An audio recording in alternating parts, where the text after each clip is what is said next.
Saudações, irmãos, bem-vindos a esta apresentação, segunda-feira, 14 de outubro de 2024. Que as bênçãos do bom Salvador habitem no nosso coração. Se você ainda não é inscrito no nosso canal, pode fazer agora, clicando aí no se inscrever e acompanhe os eventos finais. Não esqueça de compartilhar com o seu irmão esta mensagem especial. Bem, esta será uma noite de profecia bíblica. Queridos, eu acho que já é tempo de mostrar para vocês algumas coisas mais profundas. Hoje nós vamos falar sobre a batalha por detrás. A batalha por detrás das cenas. Existe um inimigo por detrás de tudo que nós estamos vendo. E este inimigo está levando paulatinamente este mundo aos eventos finais. Este inimigo está trabalhando diante dos nossos olhos, das maneiras que nós menos imaginamos, para implantar, assim, a sua agenda mundial. E é disto que eu quero falar com vocês, a partir de hoje até os próximos vídeos, sem contar com os vídeos que faremos atualização, mas a maior parte das noites de profecia nós falaremos sobre estas coisas importantes. Em primeiro lugar, vamos orar, convidar a presença do Senhor. Obrigado, Pai, por teu amor incondicional. Obrigado por este momento que nos oferece de estarmos aqui para estudar a sua palavra, acompanhar os eventos, o cumprimento da profecia na história e o que podemos esperar hoje e amanhã. Senhor, consagra o nosso coração, que enquanto acompanhamos isto, nossos corações não se encham de medo, pelo contrário, de esperança e certeza de que o Senhor é vitorioso. Em nome de Jesus. Amém. Amém. A batalha por detrás das cenas. Como eu disse, irmãos, nós estamos nos aproximando do fim. E em breve, o mundo todo terá de decidir ou a favor de Cristo ou a favor da besta. Nós vimos no estudo passado, na noite de profecia, que Roma recebeu uma ferida mortal em 1798, mas a ferida foi curada em 1929. E de lá para cá, todos os esforços do papado são no sentido de restabelecer a supremacia perdida. E nós estamos vendo isto hoje, através do pontificado do Papa Francisco, este Papa jesuíta, a propósito, que tem levado Roma ao mais alto nível de popularidade. Queridos, em Daniel capítulo 3, verso 1, é-nos mostrado um cenário bem semelhante àquele que terá lugar no tempo do fim. O rei Nabucodonosor fez uma estátua de ouro, cuja altura era de 60 côvados e a sua largura de 6 côvados. Levantou-a no campo de Dura, na província de Babilônia. Com certeza já sabemos, falamos aqui no canal, por que o rei Nabucodonosor levantou uma estátua com estas dimensões? 60 côvados de altura, 6 côvados de largura. É que o número 6 era importante na Babilônia. O número 6 representava o Deus menor. O número 60, o Deus maior. O número 600, o panteão, a totalidade dos deuses. Então temos 6 unidades, 6 dezenas, 6 centenas, dá 666. O mesmo número que aparece em Apocalipse capítulo 13, descrevendo a besta do Apocalipse, que fará que o mundo todo receba a imagem e a marca da besta. Veja, irmãos, então o rei Nabucodonosor mandou reunir os príncipes, os prefeitos, os governadores, os conselheiros, vejam bem, os tesoureiros. Quem são os tesoureiros? Os homens do dinheiro, os banqueiros, os grandes negociantes, aqueles que detêm os fundos, as finanças, os juízes, os capitães e todos os oficiais das províncias, para que viessem à consagração da estátua que o rei Nabucodonosor tinha levantado. Quem podia faltar a esta consagração da estátua? Quem podia faltar a esta convocação do grande rei Nabucodonosor? Hoje, irmãos, existe o rei Nabucodonosor moderno. Hoje existe a Babilônia moderna e ela está convidando sátrapas, prefeitos, governadores, banqueiros, os homens do dinheiro para a inauguração de uma imagem. Só que agora, no tempo do fim, não será uma imagem de ouro, mas uma imagem da besta. Queridos, os esforços contemporâneos do papado vão nos levar a um ponto: a recuperação total da ferida mortal. E todo mundo, assim como os amigos de Daniel, terão de decidir: ou dobrar seu joelho em adoração à imagem, ou permanecer em pé em desafio aberto à ordem de Babilônia. Vejam em Apocalipse capítulo 13, verso 15, a Bíblia é clara. Por isso que não podemos estudar Apocalipse sem Daniel e nem Daniel sem Apocalipse. São livros semelhantes. Vejam no verso 15. Foi-lhe concedido que desse espírito à imagem da besta, para que também a imagem da besta falasse e fizesse que fossem mortos todos os que não adorassem a imagem da besta. Qual foi a sentença lá na Babilônia para aqueles que se recusassem a adorar a imagem de ouro? Fornalha de fogo. Qual será a sentença nos últimos dias para aqueles que se recusarem a adorar a imagem da besta? Boicote econômico e até morte. Mas Deus guardará aqueles que são fiéis. Irmãos, ao longo do tempo, ao longo da história, nós vimos homens que foram, Daniel e seus amigos na corte de Babilônia. Nós vimos homens que se levantaram diante da estátua para defender a verdade de Deus. Nós vimos homens que permaneceram em pé diante da estátua papal.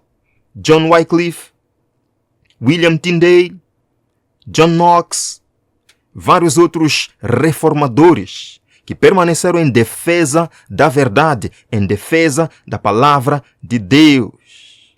Bendita a fé dos nossos pais. Inspira nossos ideais. Eles foram fiéis, pois esperavam uma herança maior: a gloriosa vinda de Cristo e um corpo imortal.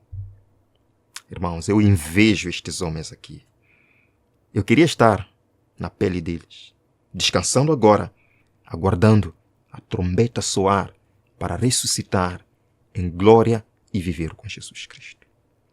Irmãos, mais tarde surge o grande homem reformador Martinho Lutero, um homem com uma história fascinante. Ele sofreu nas garras de Satanás e não entendia o porquê.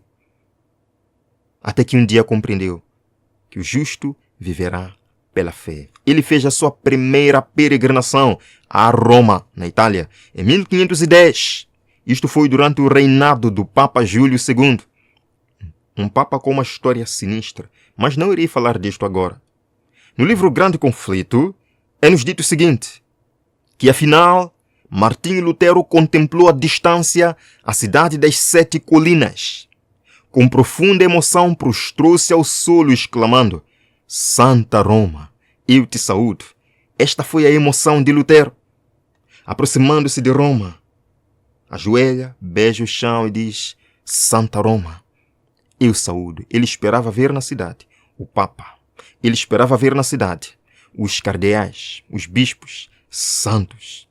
Ele esperava ver maravilhas, relíquias e ter uma experiência religiosa poderosa. Mas quando ele chega lá, quando ele desce para Roma, ele fica profundamente preocupado e decepcionado. Vejam, entrou na cidade, visitou as igrejas, ouviu as histórias maravilhosas repetidas pelos padres e monges e cumpriu todas as cerimônias exigidas. Por toda parte via cenas que o enchiam de espanto e horror. Via padres, bispos, indo dormir com prostitutas de Roma. Ele via coisas estranhas que o enchiam de espanto. Como é que isto é possível? Ao passo que eu estou lutando com o Espírito Santo, estou lutando com Jesus para vencer meus defeitos, para vencer essa sensação de perdição. Como é que eles têm coragem de fazer isto? Ele ficou espantado e cheio de horror. E no final da sua visita, quando volta para a Alemanha, ele escreve: ninguém pode imaginar que pecados e ações infames se cometem em Roma. Precisam ser vistos e ouvidos para serem cridos. Por isso costumam dizer: se há inferno, Roma está construída sobre ele.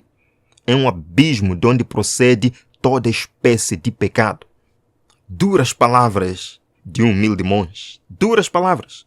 É que de fato o que ele encontrou em Roma, irmãos, ele não podia expressar. É um abismo de onde procede todo tipo de pecado. Irmãos, nesta altura, um novo um novo Papa se levanta, Leão X. E a história nos diz, tudo que eu vou mostrar para vocês são fatos históricos. Eu posso indicar para vocês os livros, vão lá, procurem, comprem na Amazon, vão ler. Os fatos históricos nos dizem que este Papa Leão X era ateu. Sim, um Papa. Ele era ateu. E não estou aqui para julgar ninguém. Quem vai julgar as pessoas e Deus? Apenas estou citando o que a história diz, certo, irmãos? Ele era astrólogo também. Ele estudou astrologia na Universidade de Roma. Ele legalizou a prostituição em Roma. Por isso que era normal.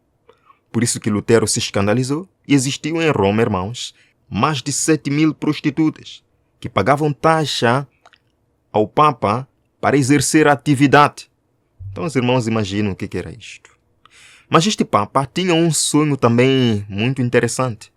Ele buscava construir a Basílica de São Pedro, aquela que nós conhecemos hoje no Vaticano. É que antes, os papas não residiam no Vaticano, até 1515, 1520, por aí.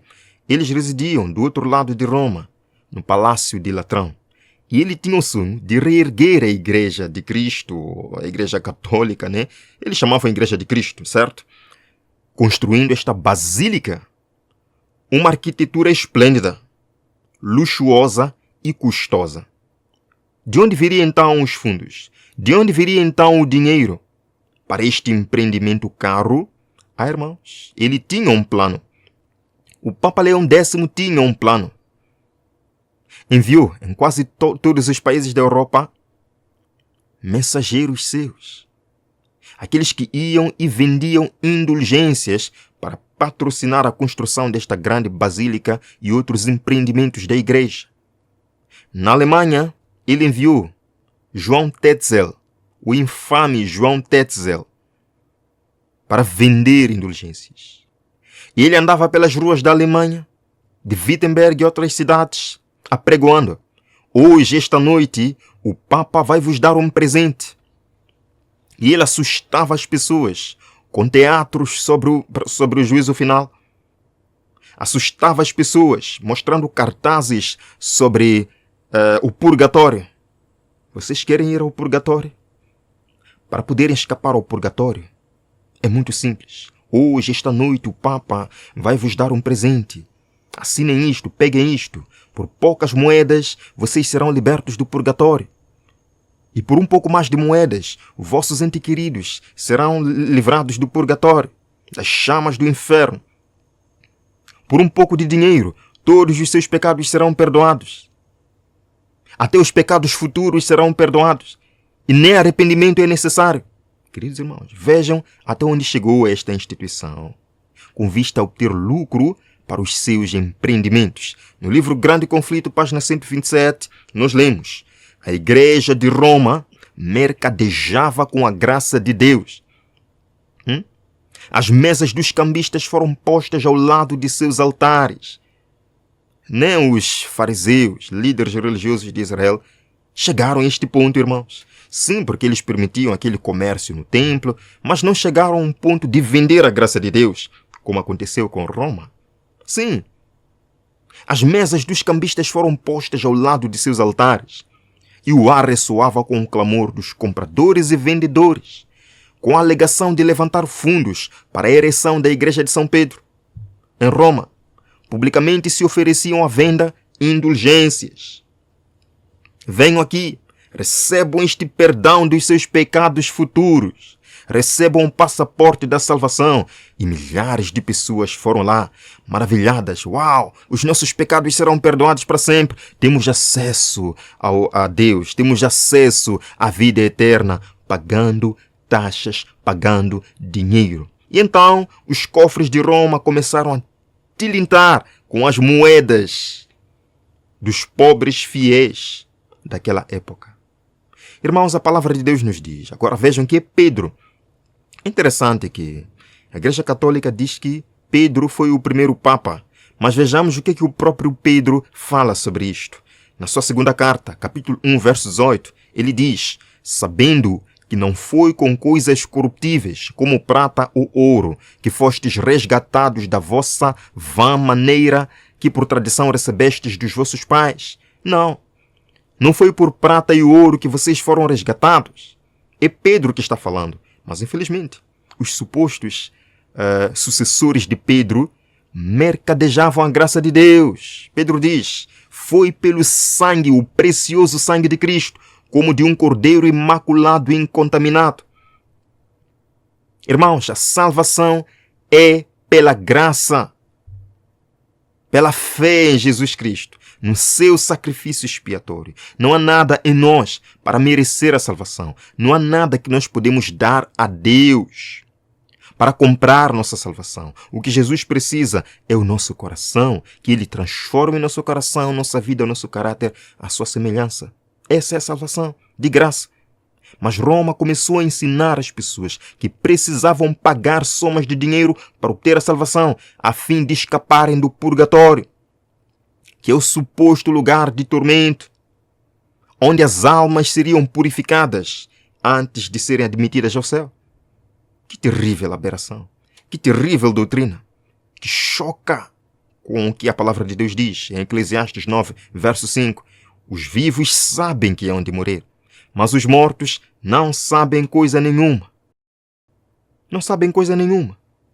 Tudo isto para obter lucro para os seus empreendimentos.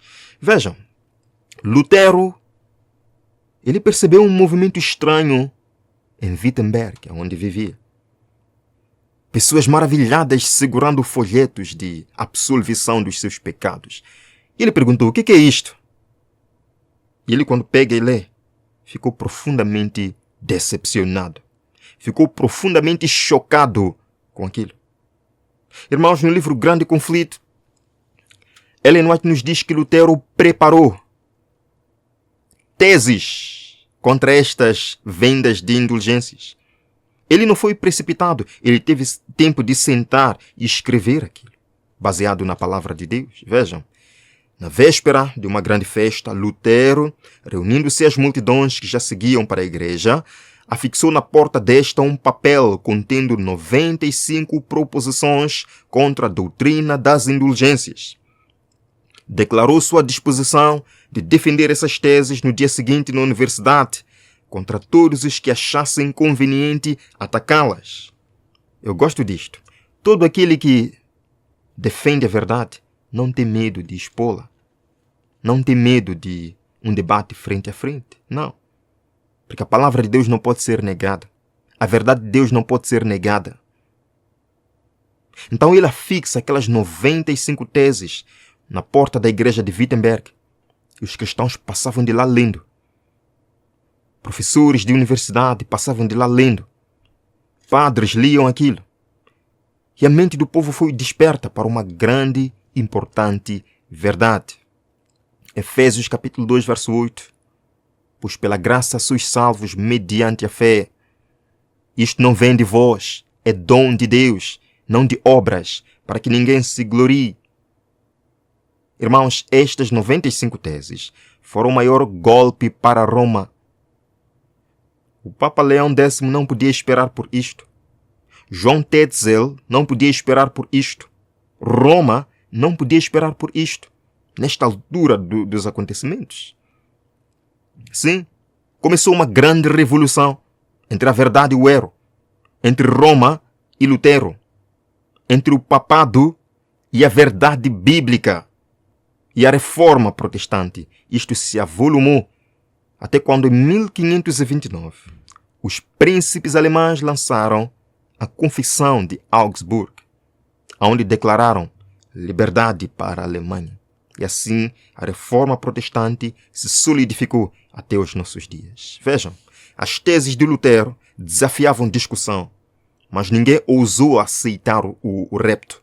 As questões por ele propostas em poucos dias se espalharam por toda a Alemanha e em breves semanas repercutiam pela cristandade toda. E agora, o que Roma podia fazer diante desta ameaça visível? O que Roma podia fazer diante deste Lutero? Sim.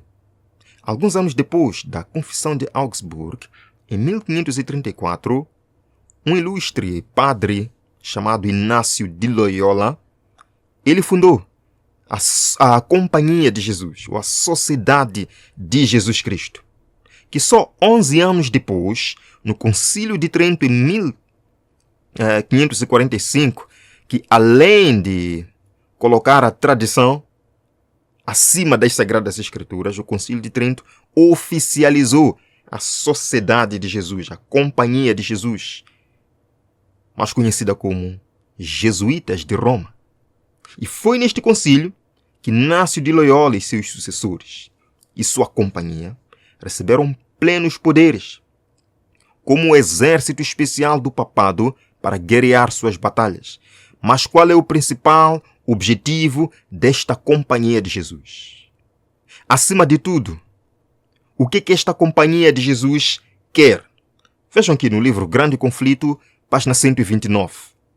Nesse tempo, fora criada a Ordem dos Jesuítas, o mais cruel, sem escrúpulos e poderoso de todos os defensores do papado. Separados de laços terrestres e interesses humanos, insensíveis às exigências das afeições naturais, tendo inteiramente silenciadas a razão e a consciência, não conheciam regras nem restrições, além das da própria ordem, e nenhum dever, a não ser o de estender o seu poderio. Vejam, não havia para eles crime grande demais para cometer, nenhum engano demasiado vil para praticar, disfarce algum por demais difícil para assumir. Votadas à pobreza e à humildade perpétuas, era seu estudado objetivo conseguir riqueza e poder para se dedicarem à subversão do que, irmãos? Do protestantismo, da reforma protestante e o restabelecimento da supremacia papal. Texto longo, mas vamos resumir. Eles são os maiores defensores do papado. Segundo ponto, eles não conhecem regras. São capazes de fazer tudo que os vier à mão. Tudo o que puderem, eles fazem. Outro ponto, eles querem estender o poderio. Não só dentro da Igreja Católica, como vou mostrar nos próximos vídeos, mas fora. Um poderio mundial. Um poderio que nos levará ao cumprimento total das profecias do Apocalipse. Outro aspecto. Cometem crimes e disfarces. Outro objetivo. Destruir a reforma protestante. De que maneira eles conseguem isto? De que maneira eles estão conseguindo fazer isto hoje, nos nossos dias? Veremos nos próximos estudos. Último objetivo. Supremacia papal. Restaurar a supremacia perdida. É isso mesmo, irmãos. Este é o objetivo desta sociedade. Eu quero terminar lendo para vocês algumas citações de historiadores, não são adventistas, são historiadores seculares que investigaram o assunto, escreveram isto, são livros que vocês podem encontrar em todas as bibliotecas históricas do mundo, estão lá. Vejam, este escritor, no seu livro, falou o seguinte: a Igreja Católica Romana é a maior sociedade secreta no mundo, e comparada a ela, a maçonaria nada mais é que um pigmeu. Interessante. Vocês sabem o que é um pigmeu? É uma pessoa com uma estatura realmente baixa. Está dizendo que a maçonaria e tudo o que faz, os Illuminati, tudo aquilo, comparando com a Igreja Católica, é nada mais que um pigmeu. Ou seja, a Igreja Católica é a maior sociedade secreta do mundo. Mais uma passagem. Este escritor, no seu livro, diz o seguinte: os papas e os seus agentes jesuítas foram e são os instigadores das guerras. E enquanto o mundo está sofrendo uma dor verdadeira, Roma está comemorando com champanhe. Esta é uma declaração muito séria e é de um historiador renomado. O fascismo é o regime que corresponde mais perfeitamente aos conceitos da Igreja de Roma. Falaremos disto nos próximos vídeos. Última passagem. O nacionalismo como hoje nós conhecemos se tornará obsoleto. Todos os países reconhecerão uma única autoridade global. Quem trará essa autoridade global? De acordo com Malachi Martin, será a Igreja Católica Romana. E nós estamos vendo esforços nos nossos dias. Irmãos, faz muito sentido quando nós vamos a Apocalipse capítulo 17, que diz que nos últimos dias haverá um laço de união universal, uma unidade de poderes mundiais, com o objetivo de dar à besta a sua autoridade. E é lá também que eles vão pelejar contra alguém que não devem pelejar. Vão procurar batalhar com um ser imbatalhável. Diria assim. Vejam, verso 14. Estes combaterão contra o Cordeiro, mas o Cordeiro os vencerá. Amém? Porque Jesus é vitorioso. Vencendo vem Jesus. Vencido tem Jesus. Porque Ele é o Rei dos reis e Senhor dos senhores. Vencerão os que estão com Ele, chamados, eleitos e fiéis. Irmãos, na próxima noite de profecia, vamos abordar mais sobre isto. Fato é que nós estamos chegando ao grande conflito final. E por detrás de tudo que está acontecendo no mundo agora, há um poder. Existe um poder. E este que nós falamos aqui. Eu vou vos mostrar tudo que está acontecendo por detrás das cortinas. E nós vamos perceber que estamos perto do fim, mais do que nós imaginamos. Mas esta é uma boa nova. Jesus está voltando. Vamos terminar com uma oração. Obrigado, Senhor, por este estudo e desejamos continuá-lo. Venha o Senhor restaurar em nós a sua imagem. Que nós jamais busquemos a salvação pelas nossas forças ou buscando comprá-la, mas aceitemos Jesus como a nossa propiciação. Senhor, nos guarda. Até o próximo encontro. Em nome de Jesus. Amém. Irmãos, o nosso tempo já foi. Nos veremos na próxima apresentação. Até lá.